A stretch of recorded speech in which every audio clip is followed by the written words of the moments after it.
Hello friend, मैं योगेंद्र आप सभी का अपने YouTube channel trusted team group में स्वागत करता हूं। आज हम बात करेंगे कॉन्स्टिट्यूशन के पार्ट 3 फंडामेंटल राइट्स के बारे में। क्या है ये फंडामेंटल राइट्स, आखिर क्यों है ये हमारे लिए ज़रूरी। उससे पहले मेरी आपसे रिक्वेस्ट है, आप हमारी वीडियो को लाइक और शेयर करें और हमारे यूट्यूब चैनल को ज़रूर सब्सक्राइब करें ताकि वीडियो आप तक पहले पहुंचे। हेलो फ्रेंड, ये हमारे फंडामेंटल यानी कि कॉन्स्टिट्यूशन के पार्ट 3 यानी कि फंडामेंटल राइट्स, मूल अधिकार या मौलिक अधिकार जिसे हम कहते हैं, ठीक है। मूल अधिकार या मौलिक अधिकार दोनों कहा जाता है फंडामेंटल राइट्स को। उसके बारे में आज हम बात करेंगे। क्या है हमारे फंडामेंटल राइट्स, क्या है मूल अधिकार, क्यों ये ज़रूरी है, ठीक। तो सबसे पहले जानने की कोशिश करेंगे। अगर हम बात करें फंडामेंटल राइट्स की, तो फंडामेंटल राइट्स जो हमारा है ये व्यक्ति के लिए होता है। किसके लिए होता है? ये व्यक्ति के लिए होता है, यानी कि हमारी आज़ादी। फंडामेंटल राइट्स, हमें क्या क्या अधिकार हैं, हमारे जो अधिकार हैं उसके द्वारा हम क्या कर सकते हैं। अगर हमारे पास अधिकार नहीं होते किसी चीज़ के, तो हम, जैसे कि अगर कोई व्यक्ति जेल जाता है तो जेल में उसके जो मूल अधिकार यानी कि जो फंडामेंटल राइट्स हैं वो ख़त्म हो जाते हैं। जो भी फंडामेंटल राइट्स है वो ख़त्म हो जाता है, यानी कि वहाँ पे वो अपनी मर्ज़ी से नहीं रह सकता है। अगर हम बाहर हैं तो बाहर हम अपनी मर्ज़ी से रह सकते हैं, हम कहीं भी किसी भी चीज़ के खिलाफ आवाज़ उठा सकते हैं, लेकिन जेल के अंदर हम किसी भी चीज़ पर आवाज़ नहीं उठा सकते हैं। अब सबसे पहले बात हम करते हैं, ये मूल अधिकार आया कहाँ से, ये कैसा लैंग्वेज है। मूल अधिकार आखिर जो लैंग्वेज है वे कहाँ का है, जो शब्द है ये कहाँ का है। तो ये फ्रांस का, ये फ्रांसीसी शब्द है मूल अधिकार यानी कि फंडामेंटल राइट्स। लेकिन सबसे पहले इसका जो विकास हुआ था वो ब्रिटेन में हुआ था, ठीक है। जो हमारा मूल अधिकार है इसका सबसे पहले विकास जो हुआ था वो ब्रिटेन में हुआ था, और उस समय उसका नाम रखा गया था मैग्ना कार्टा। मैग्ना कार्टा नाम रखा गया था। जो नाम रखा था, इसको जो पारित किए थे वो 1215 ईस्वी में सम्राट जॉन जो थे उन्होंने इसे पारित किया था। कब? याद रखिएगा, ये सन इंपॉर्टेंट है, जो भी इसके सन है वो काफ़ी इंपॉर्टेंट है इस वीडियो में। 1215 यानी कि 1215 ईस्वी में सम्राट जॉन जो थे वो इसका विकास करते हैं ब्रिटेन में और नाम रखते हैं मैग्ना कार्टा। ये जो नाम है मैग्ना कार्टा नाम, ये कहाँ का है? ये फ्रांसीसी शब्द है, लेकिन हुआ कहाँ? इसका विकास हुआ ब्रिटेन में, इसलिए इसे ब्रिटेन रखा है, ठीक। बात आगे बढ़ती है कि जो हमारे फंडामेंटल राइट्स हैं ये कहाँ से लिए गए हैं। हमारे इंडिया के जो संविधान में यानी कॉन्स्टिट्यूशन में रखा गया, कॉन्स्टिट्यूशन ऑफ इंडिया में, ये कहाँ से लिया गया है? तो ये अमेरिकी संविधान से लिया गया है। अमेरिका का जो संविधान था उससे लिया गया है, और ये 1699 ईस्वी में बिल ऑफ राइट्स जो कि अमेरिकी दस्तावेज में प्रकाशित था उससे लिया गया है, ठीक है।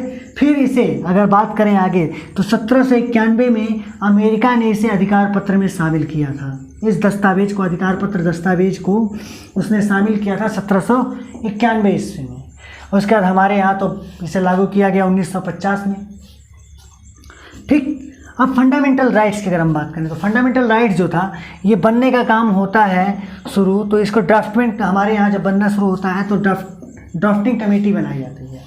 ड्राफ्टिंग कमेटी बनाई जाती है, उसमें फंडामेंटल राइट्स के जो हेड होते हैं वो बनाया जाता है कि आप सारे जो मेंबर्स हैं वो सरदार वल्लभ भाई पटेल के अगुवाई में काम करेंगे और इस पर विचार करेंगे। लेकिन फंडामेंटल राइट्स का जो भी डिसीजन लेंगे वो कौन लेगा? कृपलानी। पिछले वीडियो में मैंने बताया था, कृपलानी जी बात करते हैं, वो इसके बारे में सारे डिसीजन लेंगे। कई सारे मेंबर बैठते हैं और फंडामेंटल राइट्स पे वो चर्चा करते हैं, ठीक है। अब देखिए सबसे इम्पोर्टेंट चीज़, जो फंडामेंटल राइट्स है इसे कौन क्या कर सकता है।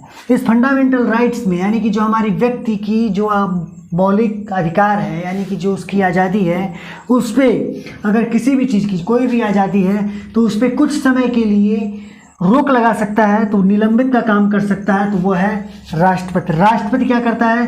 राष्ट्रपति अगर चाहे तो जो भी हमारे मौलिक अधिकार हैं उस पर कुछ समय के लिए वो प्रतिबंध लगा सकता है, यानी निलंबित कर सकता है, उस अधिकार को निलंबित कर सकता है, कुछ दिन के लिए उसे रोक सकता है, ठीक। और अगर बात करें प्रतिबंध करने की, यानी कि अगर हमारे कोई फंडामेंटल राइट्स हैं, जैसे कि अगर मान लीजिए कि हमें आज़ादी है कि हम बाहर घूम रहे हैं, कहीं भी किसी के खिलाफ आवाज़ उठा सकते हैं, तो संसद अगर चाहे तो उसे प्रतिबंध कर सकती है, यानी कि उसे पूर्णतः बंद कर सकती है संसद। उसे कोई भी जो आर्टिकल, हमारे कई सारे आर्टिकल हैं, इसमें 12 से लेकर 35 तक आर्टिकल हैं, 12 से 35 आर्टिकल है, जिसमें स्वतंत्रता का अधिकार है, समानता का अधिकार है, धर्म और शिक्षा का अधिकार है, संपत्ति का अधिकार है, कई सारे अधिकार हैं, 6 अधिकार हैं। उन 6 अधिकारों पे जब चाहे तब संसद पूर्णतः प्रतिबंध लगा सकती है। लेकिन हाँ, कब?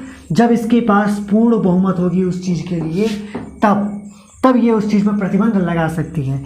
लेकिन उसके साथ ही इसमें जब हमारे फंडामेंटल राइट्स बन रहे थे, यानी कि संविधान में जब फंडामेंटल राइट्स ऐड किया गया, तो एक लाइन और लिखा गया कि जो फंडामेंटल राइट्स है उसका रक्षा, यानी कि उसके बारे में फाइनल डिसीजन जो लेगा वो सुप्रीम कोर्ट या राज्यों के जो हाई कोर्ट हैं वो लेगा। अब इसमें एक चीज़ और सबसे अच्छी इंपॉर्टेंट चीज़ आती है कि क्या अगर बात करें तो संसद या राष्ट्रपति या सुप्रीम कोर्ट या हाई कोर्ट ये आकर के पूरे, मान लीजिए कि आप किसी गांव में रह रहे हो, तो उस गांव में अगर फंडामेंटल राइट्स की अगर हम बात करें तो उसे कैसे पालन करवाया जा सकता है? मान लीजिए कि अगर सबको आज़ादी है तो उस हिसाब से तो गवर्नमेंट को कोई कुछ समझेगा नहीं, पुलिस प्रशासन को कोई समझेगा नहीं, कुछ है क्या? इसके लिए राज्यों के द्वारा या ग्राम सभा के प्रधान के द्वारा कुछ नियम बनाए गए, जो हमारे पंचायती राज है, ठीक है, जो गांव के मुखिया हैं वो कुछ नियम बनाए।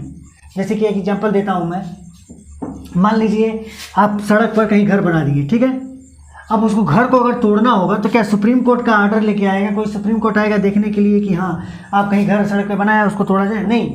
हमारे क्या होती है, नगर पालिका होती है या गाँव के प्रधान होते हैं, ग्राम प्रधान, या जो हमारे छोटे छोटे एरियाज हैं उसके पार्षद होते हैं, वो उस चीज़ पे एक्शन लेते हैं और वो उसे तोड़वाते हैं। जैसे अभी बता दूं मैं, अभी हाल ही की कुछ दिन पहले की घटना है, बीएमसी, बॉम्बे में बीएमसी ने क्या किया था कि कंगना रनावत का घर थोड़ा बहुत टेढ़ा बोड़ा था, सड़क पर आ गया था, क्या था उसका कुछ, उसने क्या किया, बीएमसी 24 घंटे के अंदर उनके घर को तुड़वा दिया था। जो पार्ट बाहर आ गया था, यानी कि जो सरकार की ज़मीन में आ गया था, उसे उसने तुड़वा दिया था। लेकिन क्यों 24 घंटे के अंदर वहाँ पर उसने थोड़ा सा गलत किया, कुछ टाइम दिया जाता है, इसके लिए भी होता है समय की, कुछ समय दे सकते हैं वो, उनको कुछ समय देना होता है, 1 महीने 2 महीने 15 दिन 20 दिन, तो उसने 24 घंटे का समय दिया और 24 घंटे के बाद तोड़ दिया है। इसके पास पूरा पावर है, बीएमसी के पास पूरा पावर है, नगर पालिका के पास पूरा पावर है कि वो जब चाहे तब उसे तोड़वा सकती है, जब चाहे जैसा चाहे वैसे करा सकती है। लेकिन इतना भी किसी को नहीं करना चाहिए, ठीक है। फिर हम बात करेंगे अपने इंडिया में अगर हम बात करें तो फंडामेंटल राइट की बात कब से शुरू हुई? तो बात शुरू होती है संविधान विधेयक की 1895 से। 1895 पहली बार आवाज़ उठती है, लेकिन उसे दबा दिया जाता है। फिर कांग्रेस द्वारा इसकी मांग की जाती है 1917 से 1919 तक इसकी बात की जाती है कांग्रेस के द्वारा। कांग्रेस कहता है कि ये हमें क्या, जो फंडामेंटल राइट्स है, हमारे मौलिक अधिकार हैं, उसे मिल जाए, हमें मिल जाना चाहिए।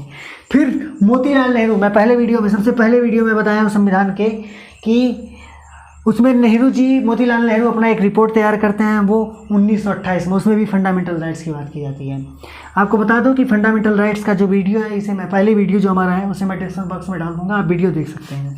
फिर कांग्रेस अपना अधिवेशन करती है, वो अधिवेशन कहाँ करती है? वो अपना अधिवेशन मद्रास और चेन्नई में करती है, मद्रास में करती है। वह कब? 1927 से 1930 में, उसने बीच में करती है, ताकि वहाँ पर भी वो बात मांग करती है मूल अधिकार की, फंडामेंटल राइट्स की, अपने अधिवेशन में वो बात करती है, ठीक। फिर गांधी जी उसी बात को मांगते हैं अंग्रेजों से, वो अपने मूल अधिकार को मानते हैं। कब? 1931, यानी कि 1931 में गांधी जी भी उस चीज़ को मांगते हैं। और लास्ट में 1945 में डॉक्टर तेज बहादुर सप्रू उस चीज़ की मांग करते हैं, और इस पर डॉक्टर तेज बहादुर सप्रू एक ड्राफ्ट तैयार भी कर लेते हैं कि हमें इस तरह मूल अधिकार चाहिए, ठीक है। इसके अगले पार्ट में हम बात करेंगे कि हमारे फंडामेंटल राइट्स के जो 12 से 35 आर्टिकल जो है, 12 से 35, वो क्या क्या चीज़ हैं उसके बारे में हम बात करेंगे, ठीक है।